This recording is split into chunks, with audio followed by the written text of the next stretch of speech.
ഈ വർഷം ഫെബ്രുവരി 28-ന് ഇറാനെതിരെ അമേരിക്കയും ഇസ്രായേലും ആക്രമണം ആരംഭിച്ചതോടെയാണ് ലബനനിലും സ്ഥിതിഗതികൾ വഷളായത്. ഇതോടെ ലബനനിലെ ഹിസ്ബുല്ലയും തിരിച്ചടി തുടങ്ങി. മാർച്ച് 2-ന് ഇസ്രായേൽ ലബനന് മേൽ ശക്തമായ ആക്രമണം അഴിച്ചുവിട്ടു. ലബനന്റെ ആകെ ഭൂപ്രദേശത്തിന്റെ 14% ഭാഗത്തുനിന്ന് ആളുകൾ ഒഴിഞ്ഞു പോകണമെന്നും ഇസ്രായേൽ ഭീഷണി മുഴക്കിയിരുന്നു.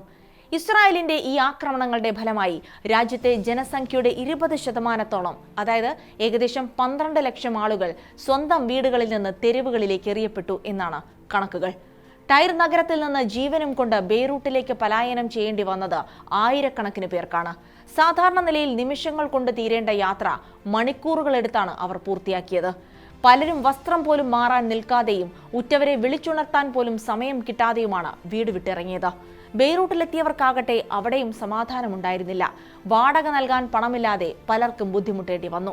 അപരിചിതരുടെ കാരുണ്യത്തിൽ കഴിയേണ്ടി വരുന്നത് ഒരു ജനതയുടെ അന്തസ്സിനെ ചോദ്യം ചെയ്യുന്ന ഒന്നായി മാറി.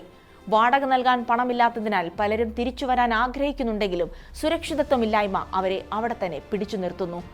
എന്തുകൊണ്ടാണ് ബോംബുകൾ വീഴുന്ന നാട്ടിലേക്ക് തന്നെ അവർ തിരിച്ചു പോകാൻ ആഗ്രഹിക്കുന്നത് എന്ന ചോദ്യം ലോകത്തിന് മുന്നിലുണ്ട്.